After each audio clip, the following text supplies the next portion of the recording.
welcome back. Go Ask Sawyer. This is Jamie, your hostess with the mostest. If I can ask you guys a real quick favor, press pause before you listen to my beautiful friend Maureen here and go give me some ratings. Write a review about a story that you want to hear, or just let me know how you're enjoying yourself. So click those stars and leave me some comments. I greatly appreciate it. I'm welcoming my friend Maureen today to talk about her relationship with God, because on this podcast, my goal is to create a safe space to share stories, to share lessons, to share how we've grown, how we have come to where we are in our life. I also grew up in private schools, in the faith, in church, and my relationship has gone up and down with God, and gone to church, haven't gone to church, done my own thing. And Maureen, I feel like, is kind of an expert in this area, and I really am excited to get her take on who he is, maybe what religion is, how it has either helped her or how she struggled with it throughout her life, because I think that is something a lot of us struggle with, especially during the pandemic and trying to figure out why this is happening and being scared, and a lot of crazy things happen in this world. We all have different views of what religion is. So we're just going to dive right in. Maureen, hello. How are you? Hey, good. How are you? Good. Great. She's real cute. If you saw her, she's real cute. Maureen, I know I sent you a whole list of questions. And in the beginning, I asked for like one or two things that would tell us about you. So could you tell us one or two things about yourself? Yeah, definitely. One question you asked is something I love about myself. And I think that one thing I really love about myself is my dedication. No matter what it is, when I set my mind to do something, I usually finish it. A workout program, a book, even if it's the worst plot I've ever read, like I just have to get to the end to see how it ends. I'm doing a Bible podcast myself, and it's supposed to be getting through the entire Bible in a year. And it's taking me longer than a year, which is okay, because she always says on the podcast, you are exactly where you're supposed to be. That podcast sounds really interesting. Could you let us know what that's called? It's called The Bible Recap. You can get it, I believe, on any platform that does podcasts. And it does require the Bible app.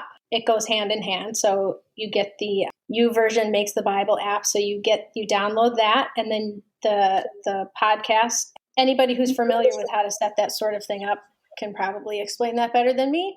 You did a great job.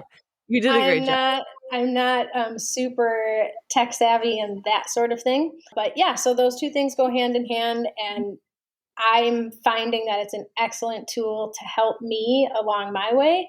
And one of the things that's awesome about this particular podcast is that it takes you through the Bible in chronological order. So you're not just reading Genesis, Exodus, Leviticus. I mean, you might be, but I think the third book of the Bible that you go through is Job, because chronologically, that's how that happened in that timeline. And so you might be reading through Samuel, and then the next day you're reading in Psalms. So it's interesting. It skips around and keeps you. I wrote that down for myself. I hope everyone else out there, or even if you're someone who's like, because I'm going to ask you at the end too, like, what tip could you give someone? And this could be an easy, like, oh, you know what? Maybe I'll download this and just start here. Thank you. Is there anything else you want to tell us about yourself? What you're wearing? Favorite quote? Well, I'm wearing this long sleeve green tee that my daughter told me today looks really cute on me. So, oh, cute. Thanks, that's daughter. Great. My favorite place. I have two things that come to mind right away. Mm-hmm. The first one is my home, and that might sound like cliche, but it's true. I love being at home. I love the people in my house. I love the sounds that come from my home. I feel safe here. I feel loved here. And the second place would be outside. I feel really at peace in God's creation. And I really feel his presence, I would say. Specifically, Colorado is one of my favorite places. I know one of yours too. Yep. And I've been there twice over the past year and a half. And I don't know how you can't look at the mountains and the animals and everything that's there and not believe in God. To me, that just it's such a powerful image for me. Oh, I do. I am a sucker for Colorado. Sucker.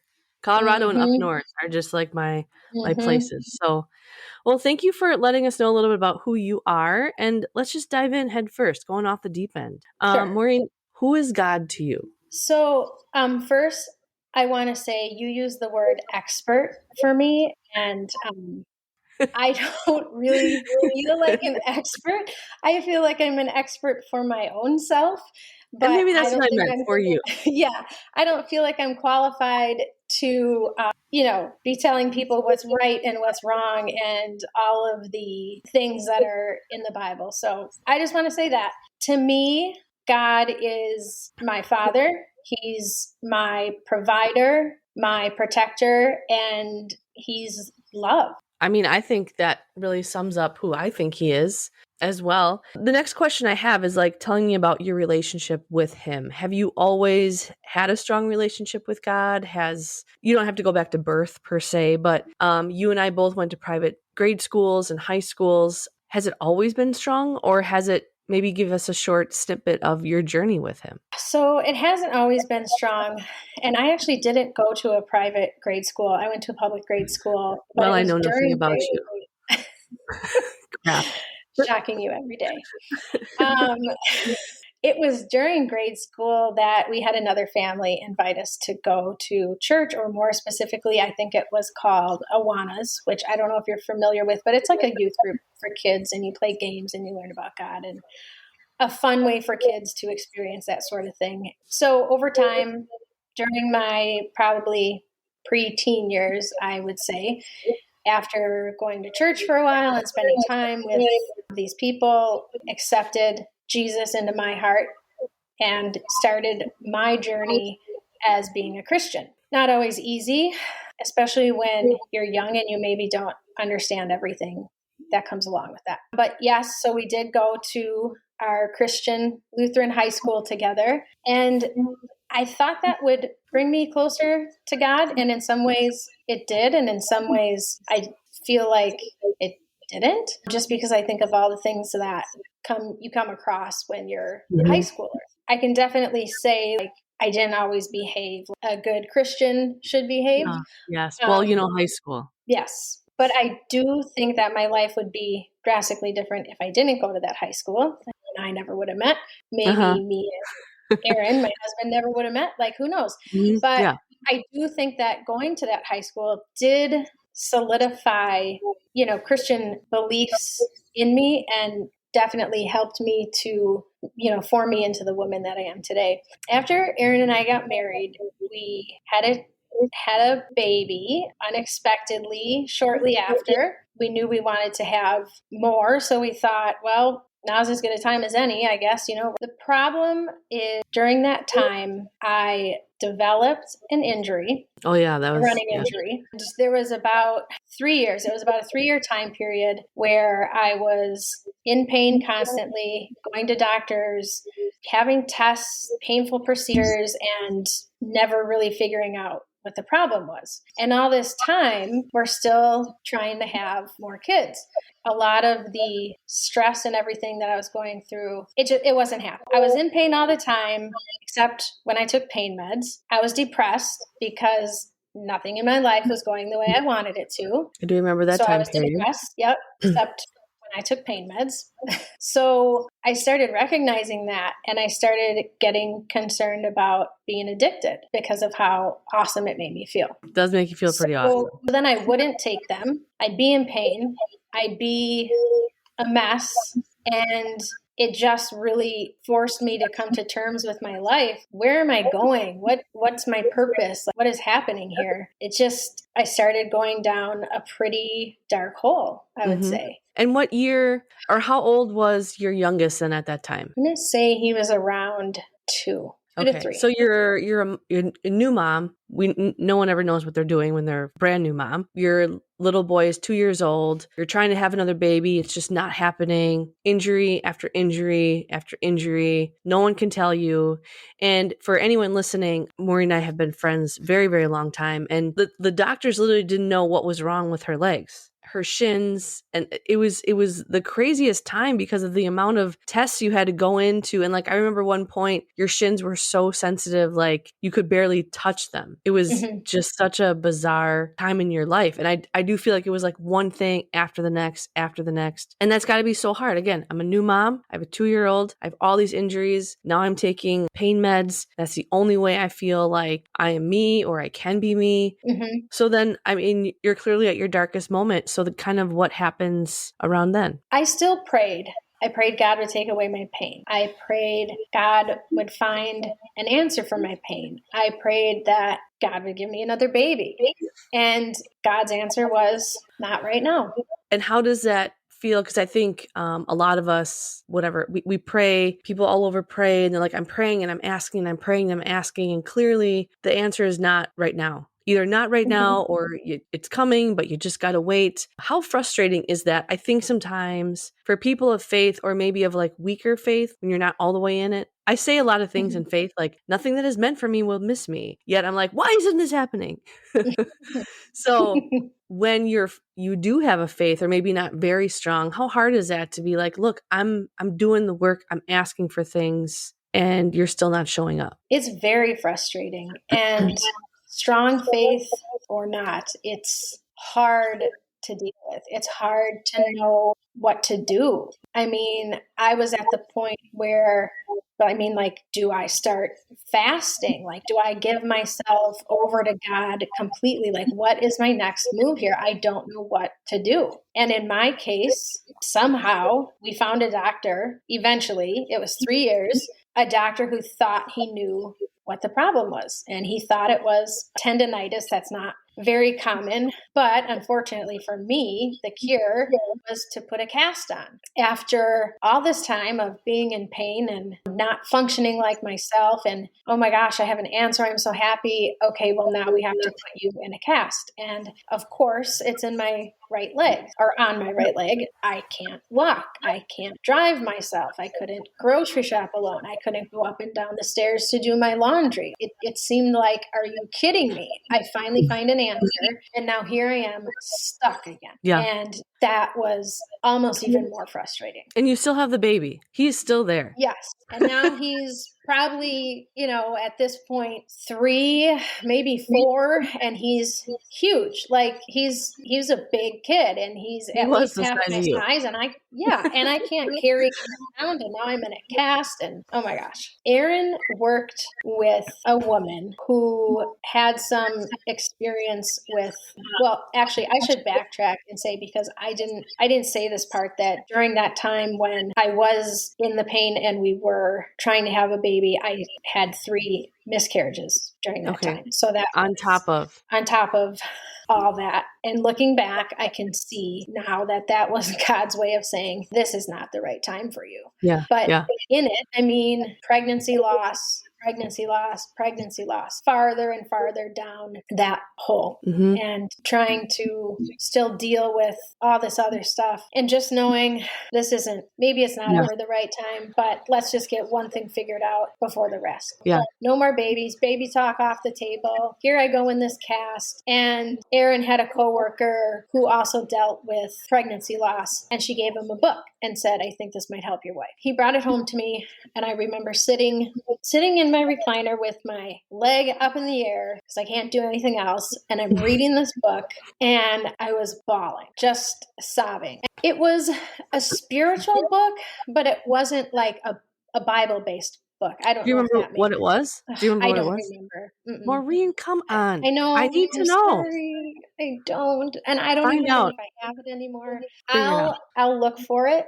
And I'll see if I can, if I have it. I'm sitting in my chair, I'm bawling and trying to figure out what's going on. And I just started talking to myself, to God, Jesus, my Lord and Savior. What are you trying to tell me? Show me what you want for me. So for the first time, I stopped saying, please give me this. Please give me this. Find an answer for this. And I said, show me what you want for me. So you really flipped the mindset of like, I'm done asking, show me. Because, and the other thing I've been realizing too is that things that I'm asking for, he has greater plans. And sometimes we need to let go of what we thought or think we need. And it's like, just let him show you. And it could be even greater than what you imagine. So I really like that flip of mindset of like, show me, just show me. Definitely. But I also think you have to be at a point to be ready to be open to that, because a lot of us are human, right? Human, we are sinners, we do our own thing, we want what we want. And to put something that you really, really want aside, that you think you want, and say, okay, I am just here, show me. And because we sometimes cannot let go of things, we have to maybe let go of a dream. I'm sure you had to sit there and think, maybe I'm not supposed to have any more kids. Like, you almost have to like let go of what you thought and all that you thought to really connect with him in that way. I know that would be extremely hard for me to do. I don't know about the few people listening, but just to flip that, if there's something you keep asking for, instead of asking for it, it's like, show me.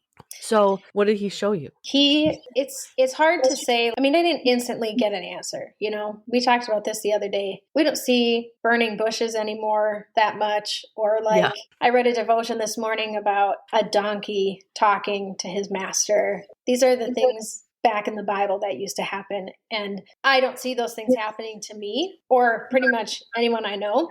So like, what did he show me? Well, it took some time, but what he showed me is that I'm not in control. And for anybody who knows me personally, you know that I like to be in control. I feel good when I'm in control. I feel strong when I'm in control. This was like, whoa, okay, I'm not in control. And that was the first time, I think, in my life up to that point that I was open to Jesus leading me in my life, me following him, and not just like he's following me. He's there for me when I need him. Right. No, this is me now. I'm making a choice to follow him. You know, in the Lord's Prayer, we say, thy will be done. And I mean, if you believe those words that you pray, you're saying your will be done. God's will be done. Well, it's not my will.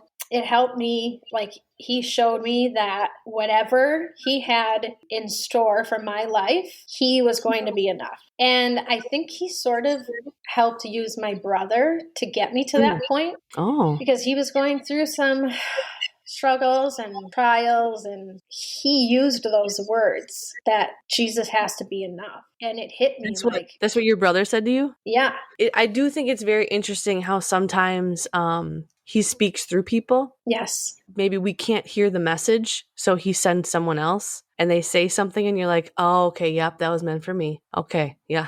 And I think that's really 100%. beautiful. And maybe that's your burning bush right there. Like, the bush wasn't burning, but you and your brother had the conversation and the words came through. I think sometimes too often we brush those things off like, oh, that was just a coincidence. From everything I've really noticed in the universe and in the world and with God, there are coincidences, but also I feel like those are the signs. Like, those are the things you're looking for. It's not the coincidence. It's like, nope, you asked for a sign. I just gave it to you. Yeah. But are you willing to see it?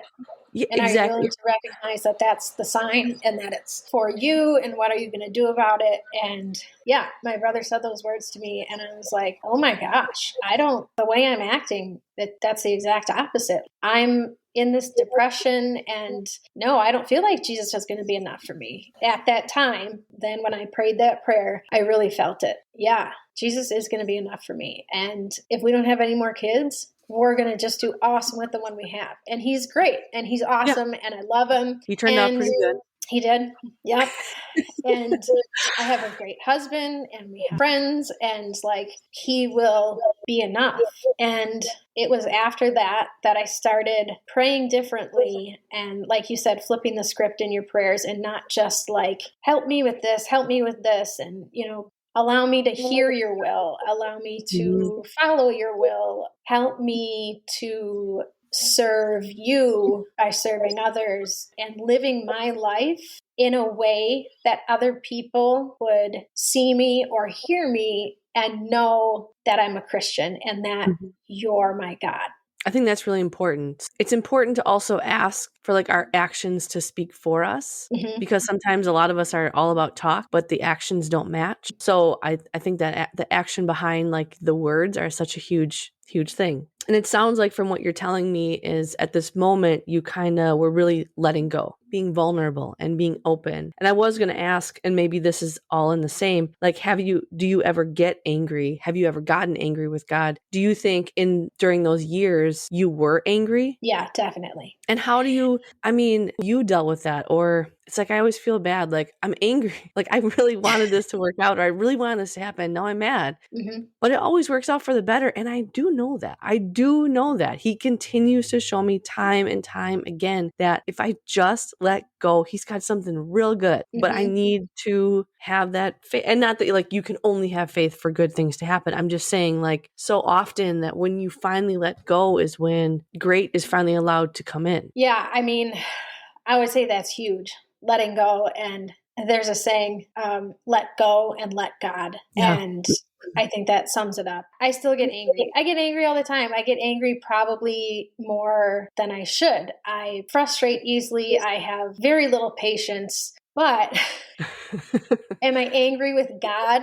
Not anymore. Yes, I was angry with God, but now I think I understand more through prayer, through his word, through teachings from other people. Like, I'm not angry with God anymore. God's not causing the bad things to happen. So when I get angry, it's okay to pray and say, I still pray and I ask God for things that I need or I want, and whatever his answer is what his answer is going to be. To go to God and say, ugh, I am mad. Like, why am I so mad about this? And can you please send your Holy Spirit and change my heart? Soften my heart.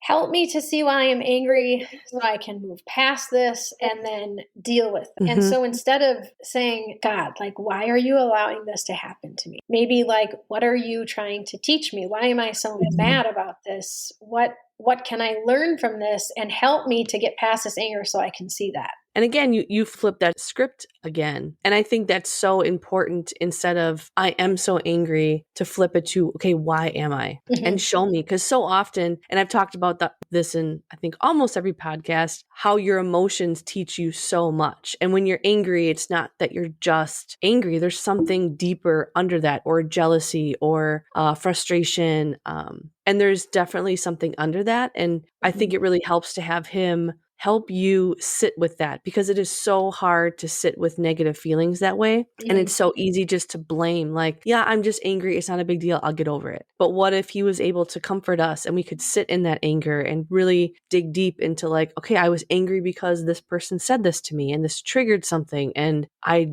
felt devalued, or all of a sudden everything starts to unravel and you get to learn about a whole new part of yourself. And I think that is also what softens your heart, when you can like get all the way deep inside and realize, oh, I wasn't even angry. I felt disrespected, or I felt devalued, or something that was completely out of your control that you were finally able to then heal and sit with. And it helps so much to have him help you with that. You can do it on your own, for those of you who are like, God isn't for me, and he isn't for everyone. And I 100% get that. But I think he helps a lot if you can open your heart to him. Yeah, I've been listening to all your podcasts and to the lovely ladies that you've had come on and speak. And so many times during some of the things that they say, I think if I was in that position, what would I do? And my first answer is prayer. And I had a pastor once who gave a message on having a two-way radio with God. And so what does that mean? You're talking to him. He's there.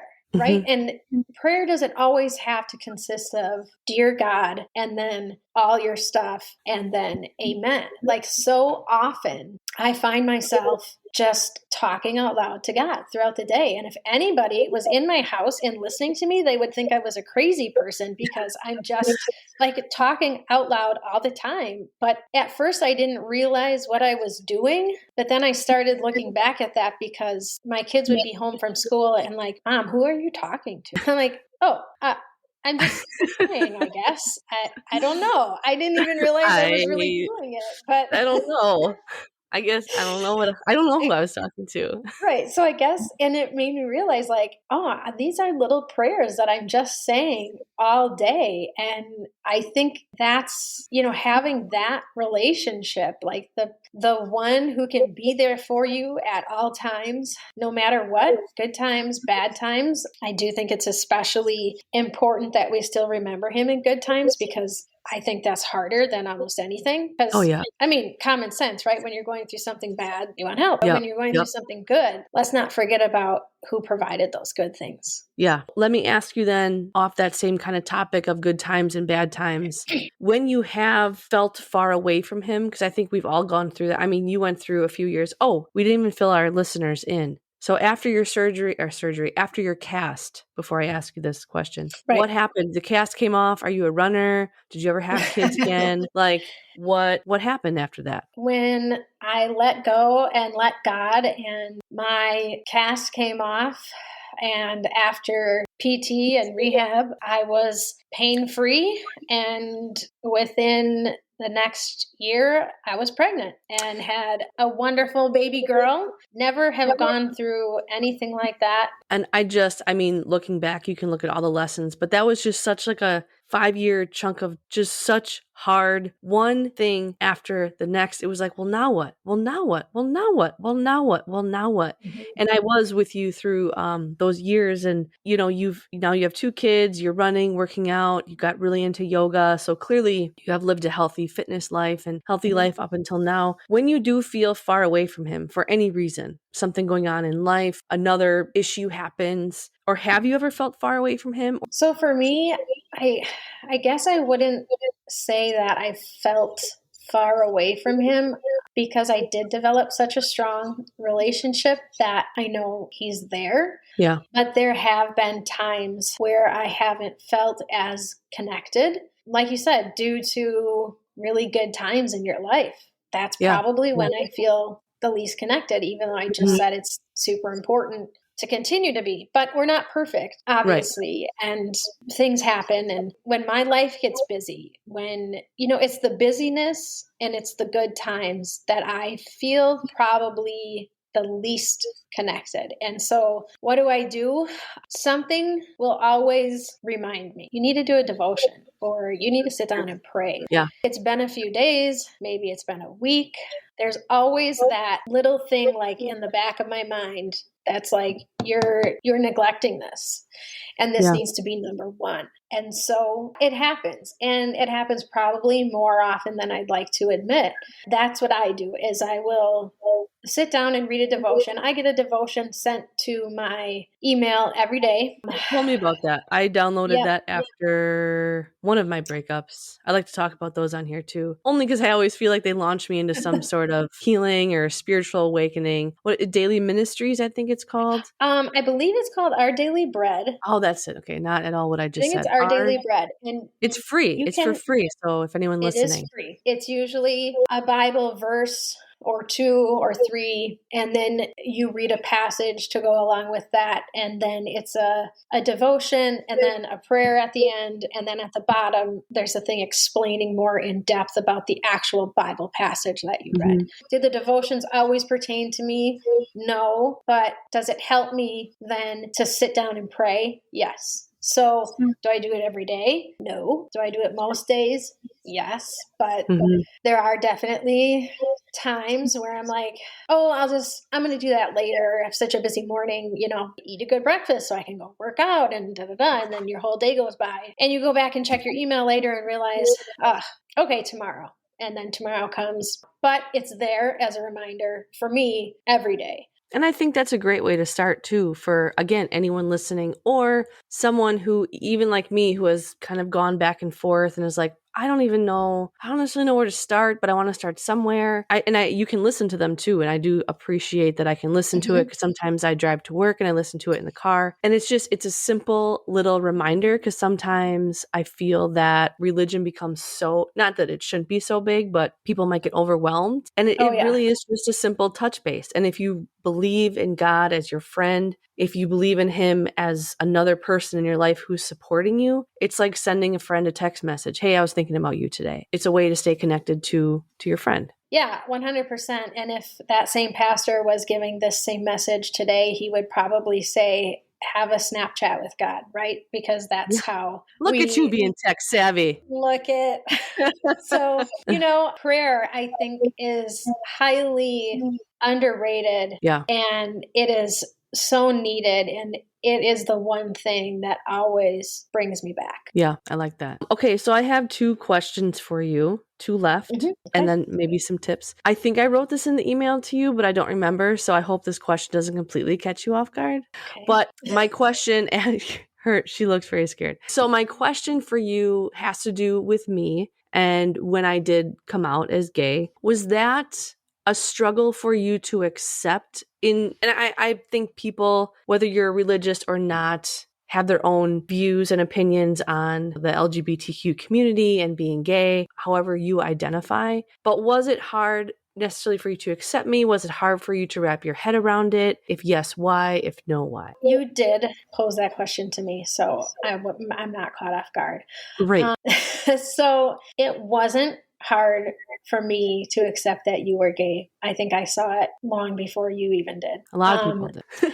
So that part wasn't hard for me. What I had a hard time with initially was, what does this mean for your soul? Because as like you who were raised in a Christian home from the time you were a baby. Yeah. I mean, even just what they teach you at school. Even just what they teach you at school. And you're taught things. You're taught that these sins, you're going to go to hell, and sin is sin. Yep. And I am not qualified to judge if your sin is worse than my sin or anything like that. I actually talked to, it was one of my pastors who's a friend, and I talked to him and, kind of told him about our relationship and you, and like, oh my gosh, this is my worry.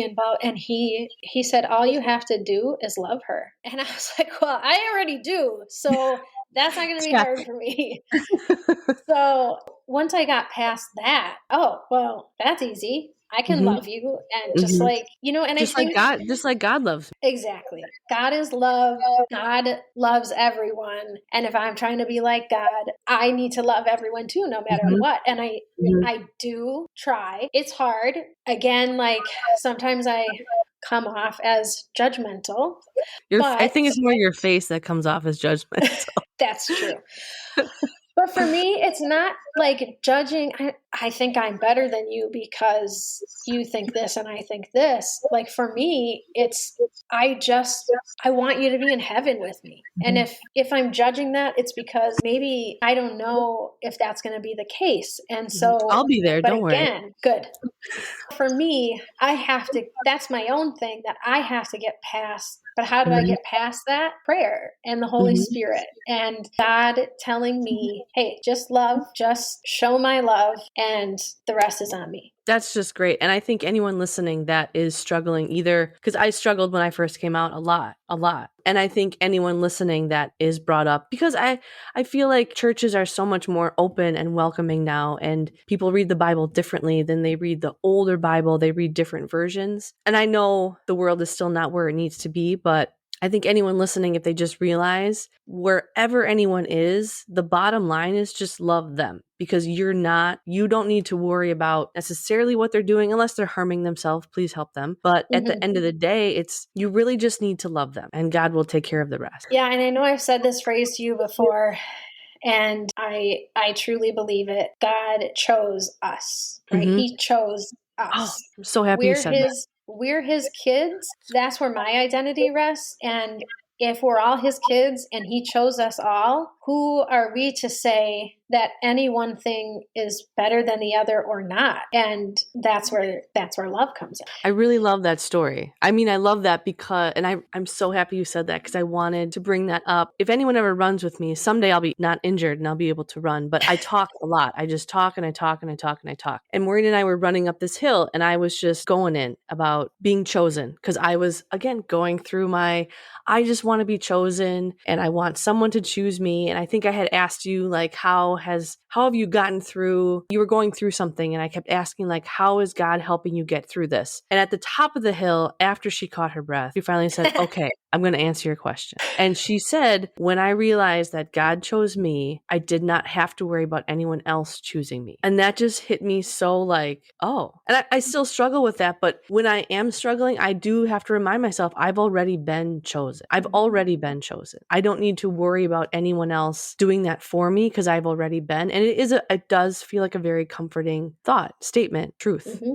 So I do appreciate you saying that on our run and bringing that back up because I really wanted to say that. It is a really comforting thing. I think comforting is a great word to use for that, because even for people who do feel alone, like, you're not alone, and we are all chosen, and he's there for us all the time. He really is. So I have two last questions. Number one, if someone is struggling right now, whether they're struggling to believe, they're struggling with church, maybe they're in the position you were however many years ago where it's just like one roadblock after the next. Is there a piece of advice you could give them today, whether it's starting with prayer or starting with a devotion or just anything that you have learned from your life? It's like, I wish someone would have just said this, or I wish someone would have pointed me this way. It depends on the person and what they're comfortable with. Like, if it's somebody who's struggling with church, would I invite them to come to church? Maybe not. But I would tell them to start with prayer. And maybe their reaction is, I don't know how to pray. Well, let me pray with you. Let me pray for you. Maybe that's just it. Maybe somebody needs somebody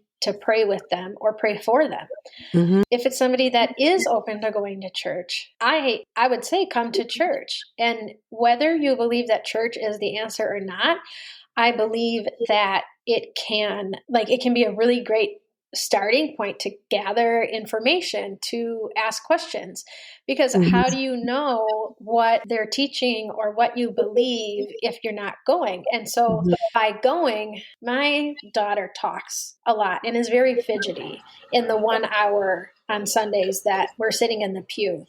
And one way we've gotten her to settle down is to say, take a piece of paper and pencil out of that pew in front of you, and anytime you have a question, just write it down. And I think not only does that help her pay attention and sit still, but then we have something to talk about after and to explore, to get deeper into maybe. And I think church is a really great starting point in that way. Take a note. Lots of people take notes during church and journal and mark their Bibles. Like, there is absolutely nothing wrong with that. So go to church, write down your questions. I know at our church, and I'm sure other churches, our pastors are super friendly and they always want to talk to people and help them figure stuff out or answer questions. And so where do you go? Church, Hills Corners Lutheran, Janesville Road. Hills Corners Lutheran. Well, I think I do think that's a great piece of advice. And I always talk about journaling to anyone, and even just what you said about the questions. Like, whenever someone's like, how do I even start? I don't like writing. I don't want to do it. A lot of things I say, first of all, is just start writing questions. Why do I hate writing? Why do I feel this way? That would be something great to do in church as well. So I love that idea. All right, let's wrap up our time together. It has gone so fast. My last question for you that I ask everyone else: if you look back at yourself, February 28th, 2021, 2 years ago, not on the day,